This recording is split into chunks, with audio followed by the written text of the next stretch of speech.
Hello दोस्तों, welcome back to again math GS. जी हाँ दोस्तों, एक बार मैं फिर लेकर आया हूँ नया टॉपिक। इस वीडियो में मैंने हर तरह के फैक्ट्स और मटेरियल और जितने भी सारे प्रीवियस ईयर्स में अब तक क्वेश्चन पूछे गए हैं सबको ऐड किया है। यह टॉपिक अपने आप में कंप्लीट फुल टॉपिक है। इस वीडियो को देखने के बाद एग्जाम में इस टॉपिक से जो भी क्वेश्चन पूछा जाएगा वह आपसे नहीं छूटेगा। इस वीडियो को लास्ट एंड तक जरूर देखिएगा। हम लोग हमेशा की तरह सबसे पहले थ्योरी पार्ट को कवर करेंगे, फिर लास्ट में प्रीवियस ईयर्स में पूछे गए सारे क्वेश्चन को भी सॉल्व करेंगे, चाहे वह यूपीएससी से पूछे गए हों, BPSC, UPPCS, MPPCS, SSC, railway या अदर गवर्नमेंट एग्जाम में पूछे गए हों। सबको हम लोग लास्ट में सॉल्व करेंगे। दोस्तों, जो लोग अभी नए नए इस चैनल से जुड़े हैं तो वे इस चैनल को सब्सक्राइब कर लें और बेल आइकॉन को हिट करें ताकि नेक्स्ट वीडियो अपलोड होने पर आपको समय पे नोटिफिकेशन मिल सके। तो चलिए दोस्तों, स्टार्ट करते हैं हम लोग।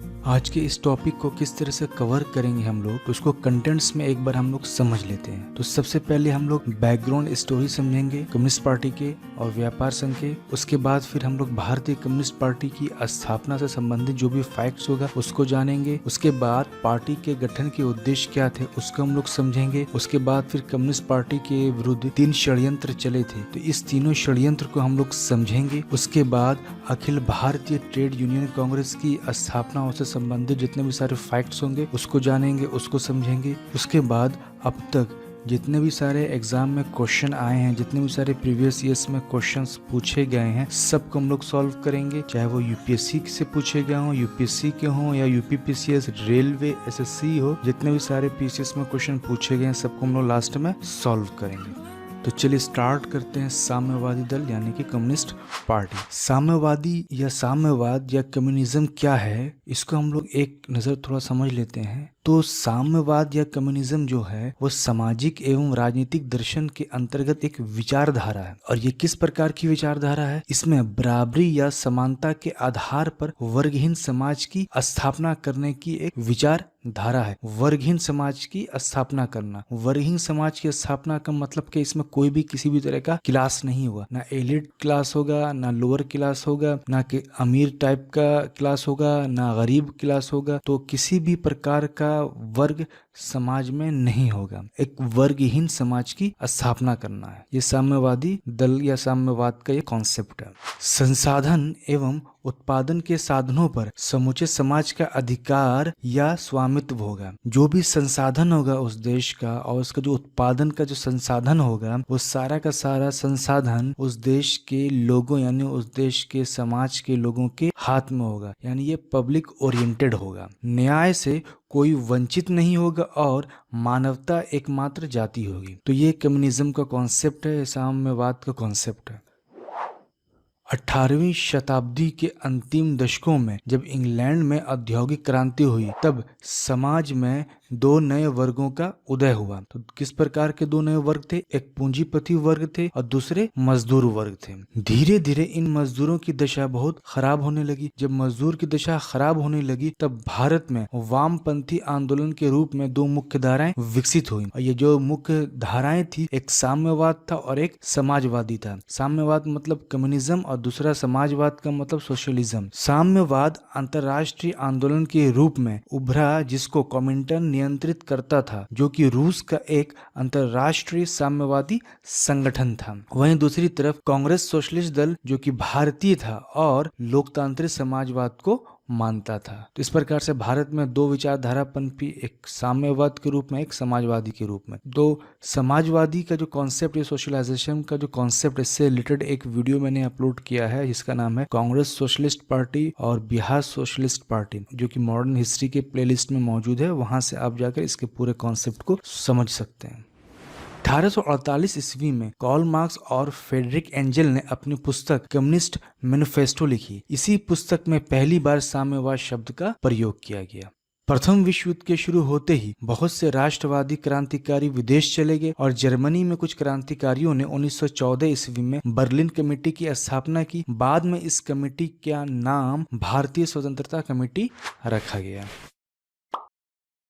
अब यहाँ पे एक कॉन्सेप्ट है साम्यवाद, वामपंथ, समाजवाद और मार्क्सवाद। ये चार सिनोनिम्स है, ये चार पर्यायवाची हैं। इन चारों का कॉन्सेप्ट जो है वो संदर्भ जो है एक जैसा है। साम्यवाद का जो कॉन्सेप्ट है वो हम लोग समझेंगे, वामपंथ का भी जो कॉन्सेप्ट समझेंगे और समाजवाद का जो कॉन्सेप्ट है उससे रिलेटेड वीडियो मैंने अपलोड करके रखा हुआ बिहार कम्युनिस्ट पार्टी और सोशलिस्ट पार्टी, उसमें प्लेलिस्ट में जाकर वहां पे आप देख सकते हैं। मार्क्सवाद का मतलब क्या होता है? जो कार्ल मार्क्स ने जो मार्क्सवादी सिद्धांत दिया उसी सिद्धांत पे चलने वालों को या उसी सिद्धांत को ही मार्क्सवाद कहा जाता है।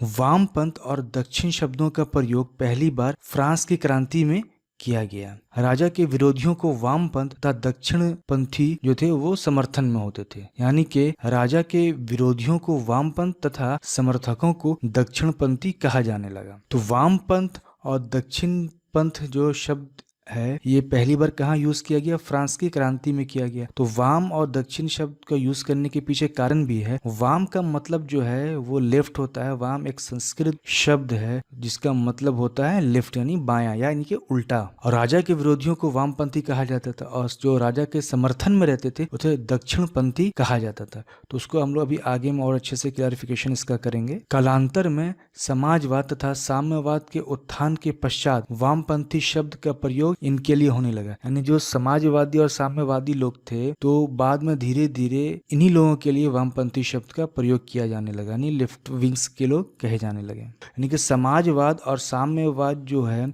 ये जो इनको फॉलो करने वाले जो लोग थे बाद में इन्हीं लोगों को वामपंथ कहा जाने लगा। भारत में भी प्राचीन काल में चोल काल में दो वर्ग थे, तो एक विलंगे थे और एक इलगे थे। विलंगे जो थे वो राजा के समर्थक होते थे और राजा के दाहिने साइड में बैठते थे, जबकि राजा के विरोधी जो होते थे वो राजा के बाएं बैठते थे और इन्हें इलगे कहा जाता था। और याद रखने का तरीका क्या है? इलगे मतलब अड़ गया, इलगे में तो अड़ंगा लगाना, इलगे लगाना मतलब अड़ गया। तो जो राजा के कामों में अड़ जाता था, अड़ंगा लगाता था, तो क्या वो राजा का विरोधी हुआ? राजा का समर्थक तो नहीं होगा। राजा के हर काम में अड़ंगा लगाना, इलगे करना। तो यहाँ से हम लोग इसको कॉन्सेप्चुअली या टेक्निकली याद कर सकते कि विलंगे कौन थे और इलगे कौन थे। और जो चोल काल जो है, ये चोल काल जो उसका स्टार्टिंग पीरियड है वो 300 ईसा पूर्व माना जाता है। 300 के बाद से फिर ये 9वीं शताब्दी में फिर दोबारा इनका उदय हुआ। 1279 ईस्वी तक फिर चोल काल का पीरियड रहा। अब यहाँ पे हम लोग वामपंथ और दक्षिणपंथ क्या है, यानी कि लेफ्ट विंग और राइट विंग में क्या डिफरेंसेस है, इसको हम लोग यहाँ पे अच्छी तरीके से एक बार समझ लेते हैं। तो कैसे समझेंगे? फ्रांस के नेशनल असेंबली में 3 पार्टी थी, एक रेडिकल पार्टी थी, एक लिबरल पार्टी थी और एक कंजर्वेटिव पार्टी थी। ये तीनों पार्टी फ्रांस के नेशनल असेंबली में थी। तो फ्रांस के नेशनल असेंबली में जो सिटिंग अरेंजमेंट था ये 3 तरह से था।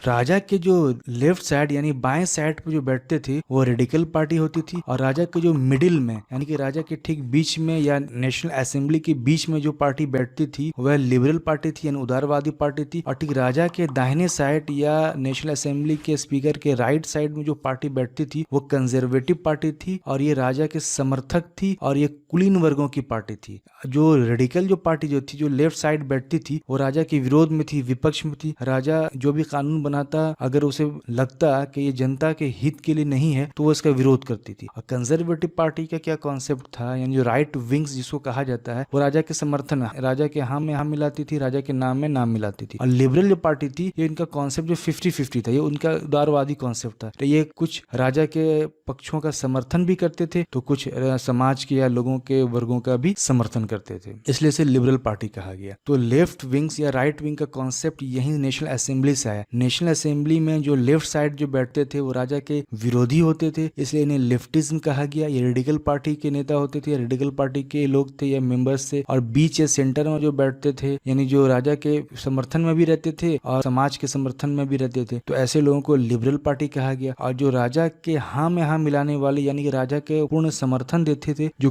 कुलीन वर्ग के लोग होते थे वो राजा के राइट साइड या नेशनल असेंबली के राइट साइड बैठते थे और राजा के हाँ में हाँ मिलाते थे, इसलिए इन लोगों को राइट विंग्स कहा गया। तो लेफ्ट विंग, राइट विंग्स और लिबरल पार्टी का, रेडिकल पार्टी का और कंजर्वेटिव पार्टी का सारा कॉन्सेप्ट यहाँ से फ्रांस से ही निकला, फ्रांस के नेशनल असेंबली से निकला है, फ्रांस की क्रांति से ही निकला है।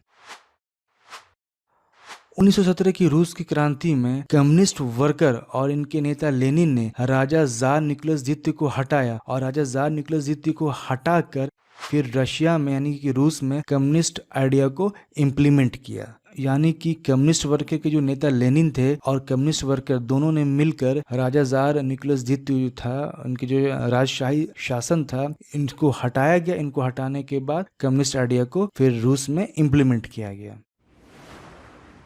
2 मार्च 1919 को मॉस्को में व्लादिमीर इलियच लेनिन और रूसी पार्टी बोल्शेविक द्वारा कम्युनिस्ट इंटरनेशनल की स्थापना की गई। यानी कि जो अभी वर्तमान में मॉस्को जो है वो रूस की राजधानी है और 2 मार्च 1919 को व्लादिमीर इलियच लेनिन और रूसी पार्टी बोल्शेविक ने मिलकर कम्युनिस्ट इंटरनेशनल की स्थापना की। इसी कम्युनिस्ट इंटरनेशनल को ही कमिंटर्न कहा जाता है शॉर्ट में। कमिन का मतलब कम्युनिस्ट और इंटर्न का मतलब इंटरनेशनल, इसलिए कमिंटर्न कहा जाता है।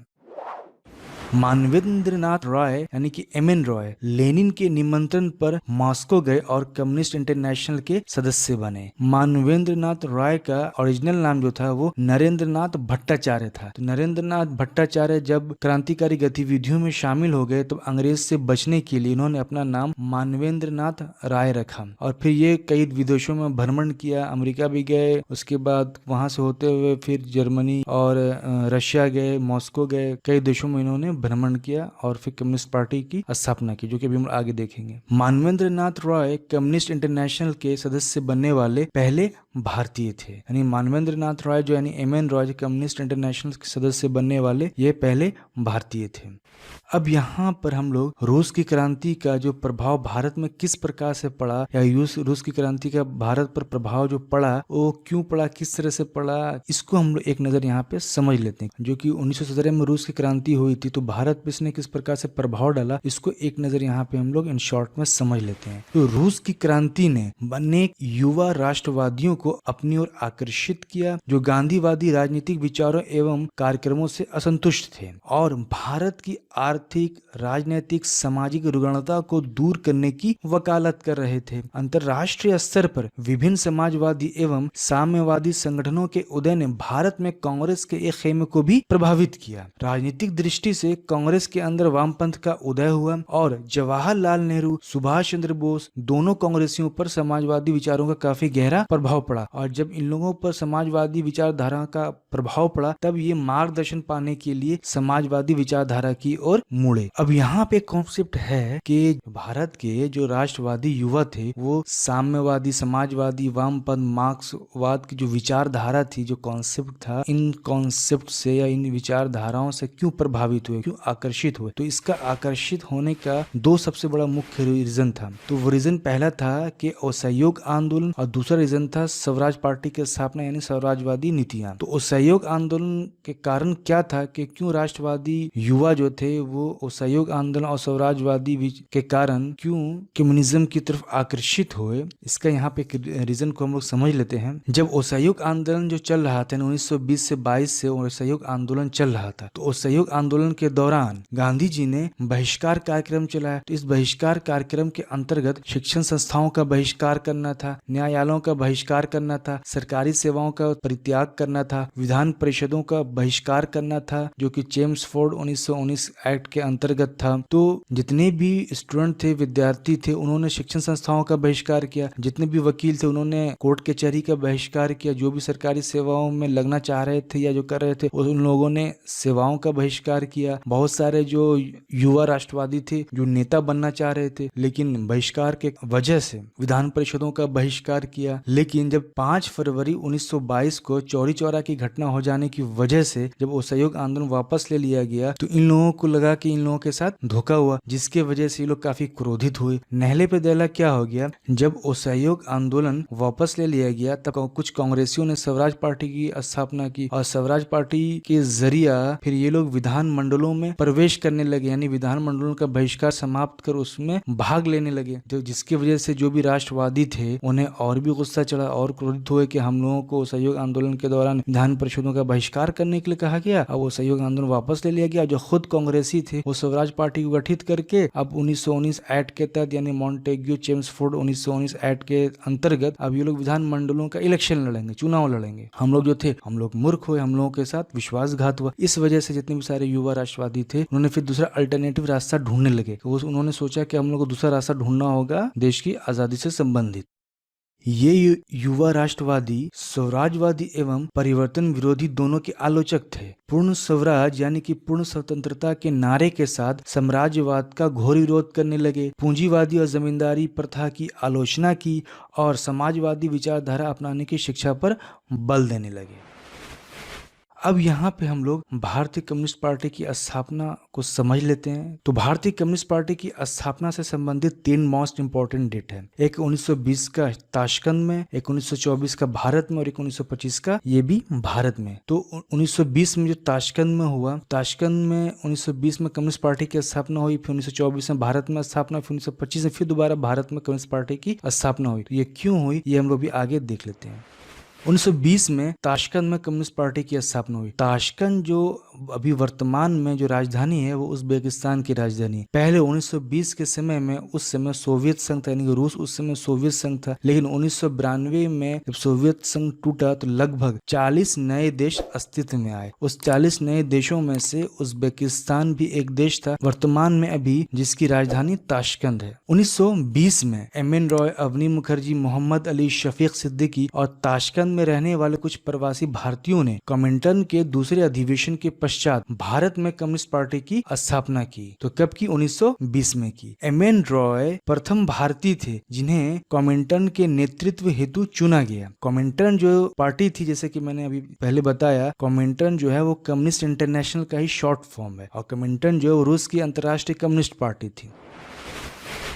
अब भारतीय कम्युनिस्ट पार्टी की जो स्थापना वो 1924 में भारत में हुई। तो 1924 में भारत में किस प्रकार से हुई इसको हम लोग समझ लेते हैं। उत्तर प्रदेश के कम्युनिस्टों के ग्रुप के नेता सत्य भगत ने 1 सितंबर 1924 ईस्वी को कानपुर में भारतीय साम्यवादी दल की स्थापना की घोषणा की। सत्य भगत स्वयं इस पार्टी के सचिव बने और इस दल के अन्य सदस्यों में मौलाना हसरत मोहानी, वी.एम. जोशी, रमाशंकर अवस्थी और पंडित राम गोपाल थे। पार्टी का एक तदर्थ संविधान भी तैयार किया गया और इसका नाम भारतीय कम्युनिस्ट पार्टी रखा गया।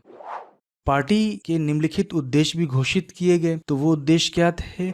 संपूर्ण स्वराज प्राप्त करना और एक ऐसे समाज की स्थापना करना जहां धन और उत्पादन के वितरण का स्वामित्व सामूहिक हो, यानी कि जो भी उत्पादन हो रही हो उस देश में और जो भी धन का वितरण है, आय का जो समान वितरण है, वो समाज के अंतर्गत हो, यानी उसका स्वामित्व यानी उसका कंट्रोलिंग जो है वो पब्लिक ओरिएंटेड होना चाहिए, यानी कि पब्लिक सेक्टर होना चाहिए।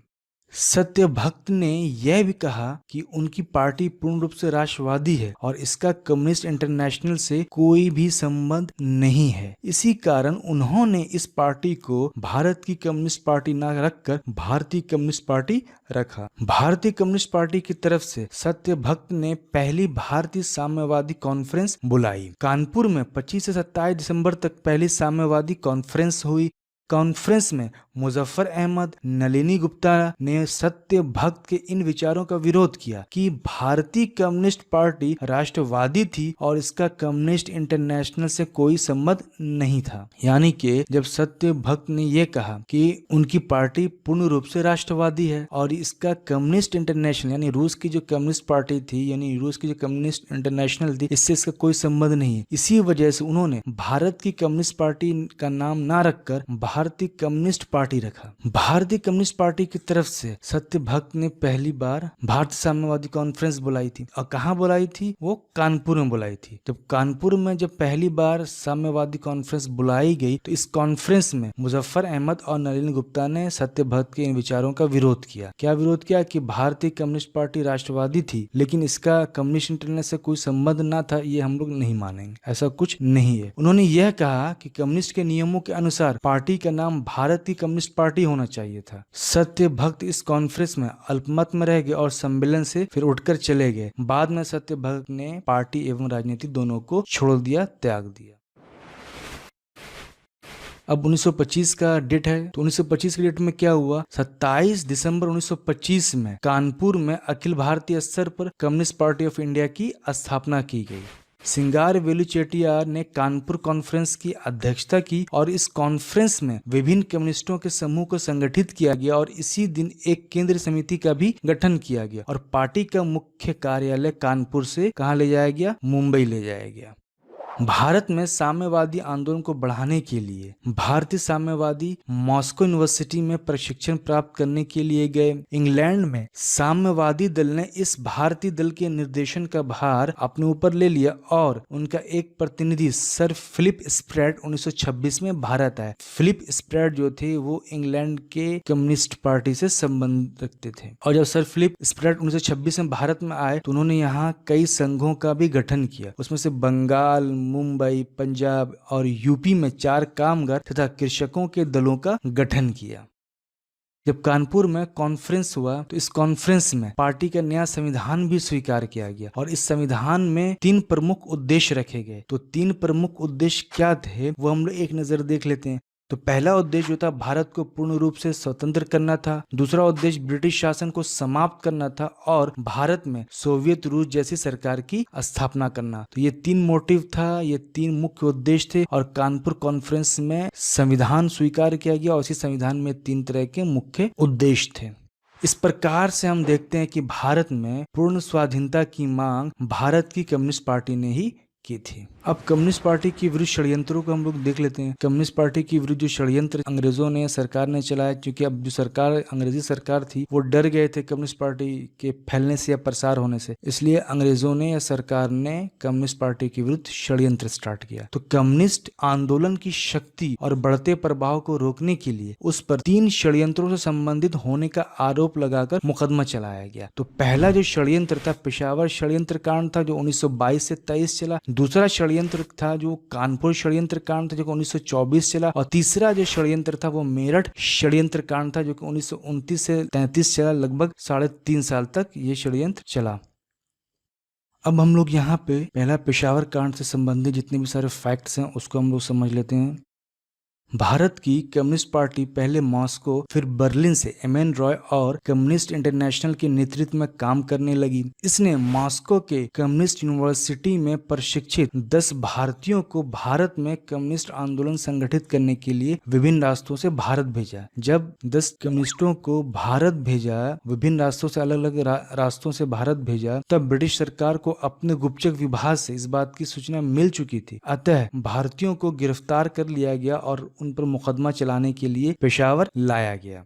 इन पर आरोप लगाया गया कि उन्होंने ब्रिटिश साम्राज्य की सत्ता को उखाड़ने की साजिश की। अभियुक्तों की तरफ से हाई कोर्ट के नामी बैरिस्टर अब्दुल कादिर की जोरदार पैरवी के कारण ज्यादा लंबा सजा नहीं दी जा सकी। इन लोगों की जो पैरवी बैरिस्टर अब्दुल कादिर किए थे, तो याद कैसे रखना है कौन इन लोगों के पैरवी किए थे, इन लोगों के वकील कौन थे। तो पेशावर जो है ये कहाँ पड़ता है, वर्तमान में पाकिस्तान में पड़ता है। तो भारत में परमाणु हथियार या एटम बम बनाने का क्रेडिट किसे जाता है, अब्दुल कलाम को जाता है। उसी प्रकार से पाकिस्तान के भी एटम बम बनाने का क्रेडिट जाता है वो अब्दुल कादिर को जाता है, अब्दुल कादिर खान को। तो ये समझ गया कि पेशावर जो है वो कहाँ हुआ था। पेशावर जो है वो पाकिस्तान में है और पाकिस्तान में एटम बम बनाने वाले कौन थे, अब्दुल कादिर खान थे। तो यहाँ से हम लोग समझ जाएंगे कम्युनिस्ट पार्टी के लिए जो वकील जो थे, कम्युनिस्ट पार्टी जो अभियुक्त जो वकील थे वो बैरिस्टर अब्दुल कादिर खान थे। इन्हीं की वजह से इन लोगों को लंबी सजाएं नहीं मिली थी। 18 मई 1923 के फैसले में अभियुक्तों को 1 से 2 वर्ष की कड़ी सजा दी गई। इस तरह प्रथम कम्युनिस्ट षड्यंत्र समाप्त हो गया।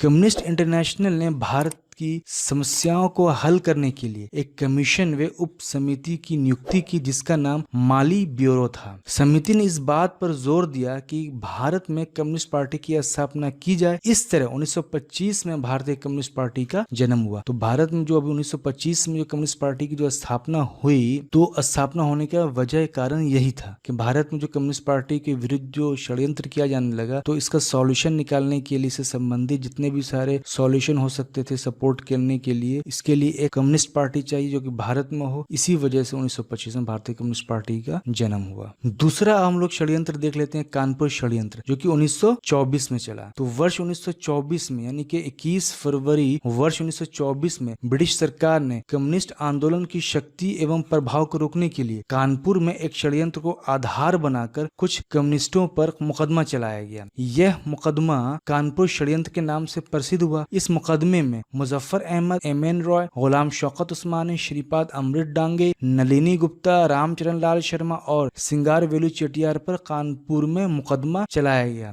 इस मुकदमे में सरकार ने उन पर आरोप लगाया। क्या आरोप लगाया? कि कम्युनिस्ट विचारों के प्रचार का आरोप लगाया एवं भारत में क्रांतिकारी संगठन को स्थापित करने का आरोप लगाया। तो ये सरकार ने आरोप लगाया और इसी आरोप के अंतर्गत फिर कानपुर बोल्शेविक षड्यंत्र केस में कारावास की सजा सुनाई गई। सिर्फ 4 व्यक्ति मुजफ्फर अहमद, उस्मानी, नलिनी गुप्ता और अमृत डांगे अदालत में पेश किए गए। एम.एन. रॉय और रामचरण लाल शर्मा भारत में नहीं थे। सिंगारवेलु चेटियार उनकी बीमारी की वजह से उन पर मुकदमा नहीं चलाया गया। 20 मई 1924 ईस्वी को फैसला सुनाया गया और अभियुक्तों को 4-4 वर्षों की सजा दी गई। इसमें सबसे जो कड़ी सजा दी गई थी मुजफ्फर अहमद को, उन्हें काला पानी की सजा दी गई थी। तीसरा षड्यंत्र हम लोग अब देख लेते हैं यहाँ पे, मेरठ षड्यंत्र कांड 1929 से 1933 चला। दूसरा जो षड्यंत्र कानपुर षड्यंत्र चला वो काफी इंपॉर्टेंट है, चूंकि जितने भी सारे नाम है वो ज्यादातर कानपुर षड्यंत्र में ही है। बाकी उससे पहले पेशावर षड्यंत्र में किसी का नाम नहीं है और जो अभी मेरठ षड्यंत्र अभी मैं बता रहा हूँ इसमें भी किसी का ज्यादा नाम नहीं है। तो नाम का कोई भी कॉन्सेप्ट आएगा तो दिमाग में रखना, या कोई भी क्वेश्चन आएगा तो दिमाग में रखना, मोस्टली कानपुर षड्यंत्र में ही सब लोगों का नाम दिया हुआ है। सरकार का मुख्य उद्देश्य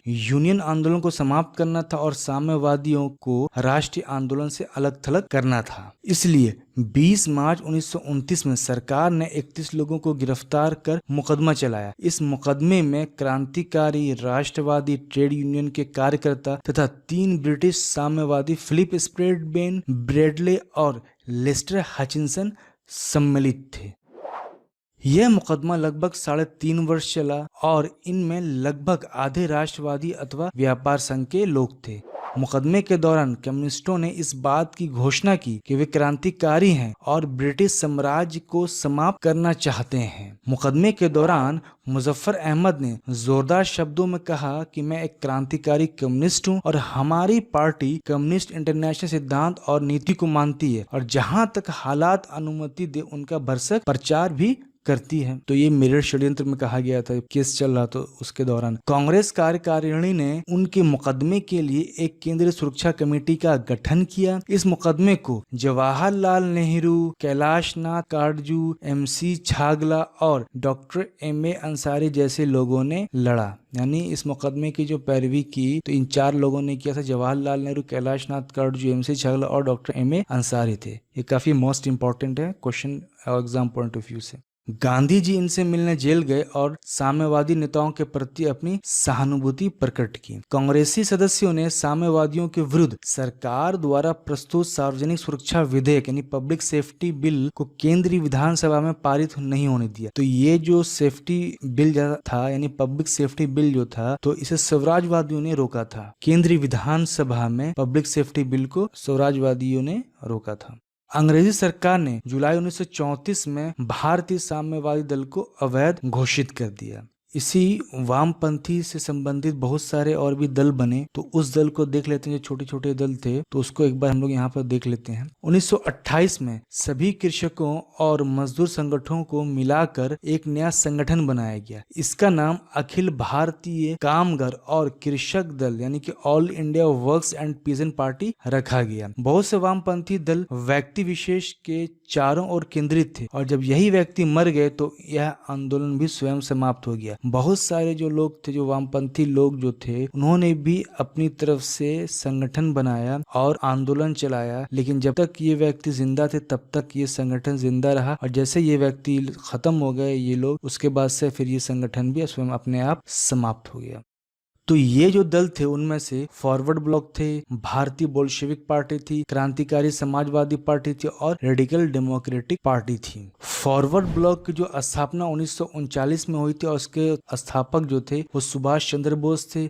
भारतीय बोल्शेविक पार्टी जी की स्थापना हुई थी 1939 में हुई थी। इसके संस्थापक जो थे निहारेंदु दत्त मजूमदार थे, यानी कि एन दत्त मजूमदार थे। क्रांतिकारी समाजवादी पार्टी की स्थापना हुई, यह स्थापना 1940 ईस्वी में हुई थी और इसके संस्थापक जो थे वो स्वयं कांग्रेस थे। जो रामगढ़ कांग्रेस का अधिवेशन हो रहा था उसी समय इसकी स्थापना की गई थी। रेडिकल डेमोक्रेटिक पार्टी ये भी स्थापित की गई थी और इसकी स्थापना 1940 में की गई थी और इसके संस्थापक जो थे वो एम एन रॉय थे। बहुत मोस्ट इंपॉर्टेंट है। और एम एन रॉय का संबंध अनुशीलन समिति से भी था और ये काफी रेडिकल थे। तो काफी रेडिकल होने की वजह से इन्होंने रेडिकल नाम दे दिया। ट्रिक है याद करने का। बोल्शेविक लेनिन पार्टी की स्थापना 1941 में की गई और इसके संस्थापक इंद्रसेन और अजीत राय थे। उसके बाद भारतीय क्रांतिकारी साम्यवादी दल की भी स्थापना की गई। इसकी स्थापना 1942 में की गई और इसके संस्थापक सोमेंद्रनाथ टैगोर। तो ये सारी की सारी जो साम्यवादी दल जो थी तो इन लोगों ने स्थापना किया था और ये काफी मोस्ट इंपॉर्टेंट है एग्जाम पॉइंट ऑफ व्यू से।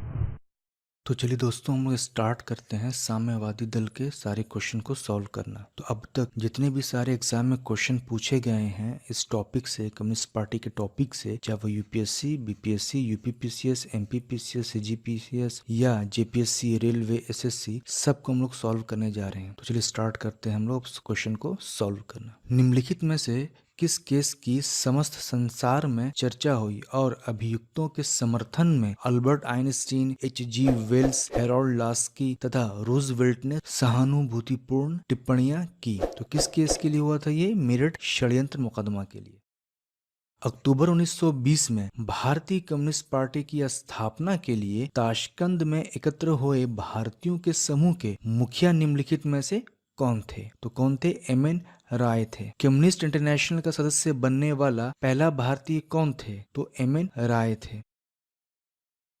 कानपुर षड्यंत्र मुकदमा किस आंदोलन के नेताओं के विरुद्ध था? तो ये साम्यवादी आंदोलन के नेताओं के विरुद्ध था। द्वितीय कम्युनिस्ट इंटरनेशनल में किस भारतीय ने भाग लिया था? तो एम एन राय ने भाग लिया था। तो यहाँ पे मानवेंद्र नाथ राय यानी कि एम एन राय। निम्नलिखित में से कौन सी एम एन राय की उत्प्रवासी साम्यवादी पत्रिका थी? तो वैनगार्ड थी। 1940 में रेडिकल डेमोक्रेटिक पार्टी का गठन किसने किया? तो एम एन राय ने किया था। Answer C.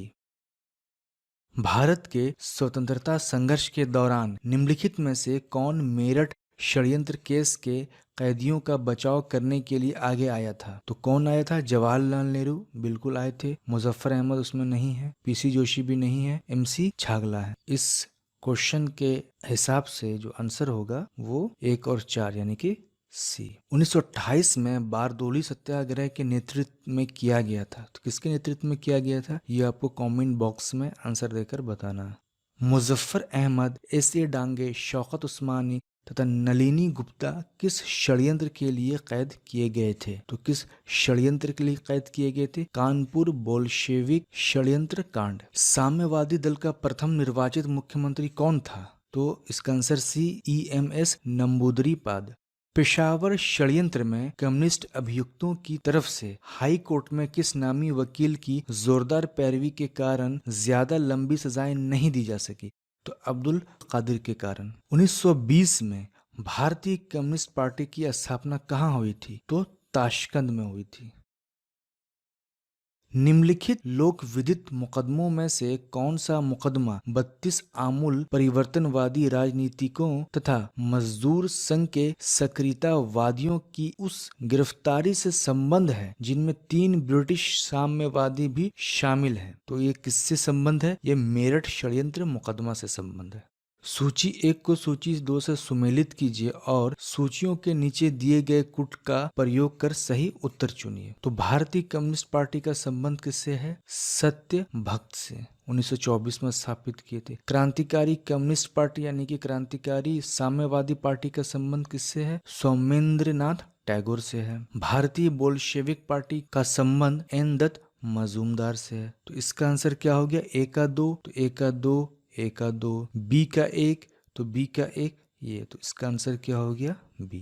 सोमेंद्रनाथ टैगोर द्वारा स्थापित दल का क्या नाम है? तो सोमेंद्रनाथ टैगोर द्वारा स्थापित दल का नाम क्रांतिकारी साम्यवादी दल है। कानपुर में 1925 में स्थापित कम्युनिस्ट पार्टी ऑफ इंडिया का अधिवेशन किसकी अध्यक्षता में संपन्न हुआ था? तो सिंगारवेलु चेटियार के अध्यक्षता में संपन्न हुआ था। भारतीय स्वतंत्रता संघर्ष के दौरान दत्त ब्रैडले सिद्धांत किससे संबंधित था? तो साम्यवादी आंदोलन से संबंधित था। तो इसके बारे में एक छोटा सा फैक्ट देख लेते हैं। आर पाल्मे दत्त और ब्रेन ब्रैडले ने 1936 में प्रसिद्ध the anti imperialist people's front in India लिखी, जिसे दत्त ब्रैडले थीसिस के नाम से जाना जाता है। यह दोनों ब्रिटेन की कम्युनिस्ट पार्टी के नेता थे। इस सिद्धांत ने साम्राज्यवादी शक्तियों के खिलाफ सामूहिक आवाज उठाने के लिए राष्ट्रीय कांग्रेस द्वारा सहयोगात्मक प्रयासों का प्रस्ताव दिया। इसने भारत के विभिन्न दलों को ब्रिटिश सरकार और उनकी नीतियों के खिलाफ लड़ने के लिए एक साथ आने में मदद की और 1936 में लखनऊ अधिवेशन में राष्ट्रीय कांग्रेस के अध्यक्ष के रूप में चुने गए नेहरू ने किसान और ट्रेड यूनियन संगठनों की सामूहिक संबद्धता हासिल करने का आह्वान किया, जो दत्त ब्रैडले थीसिस में प्रस्तावित बिंदुओं में से एक था। तो यह दत्त ब्रैडले थीसिस था।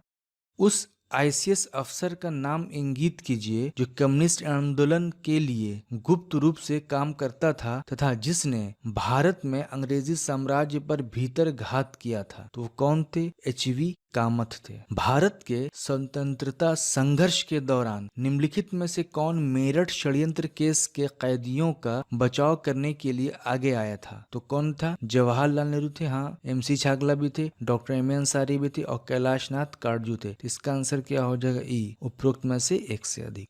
निहारेंदु दत्त मजूमदार द्वारा स्थापित दल का क्या नाम है? तो निहारेंदु दत्त मजूम द्वारा स्थापित दल का नाम भारतीय बोल्शेविक दल है। सुभाष चंद्र बोस द्वारा स्थापित दल का क्या नाम है? तो फॉरवर्ड ब्लॉक है।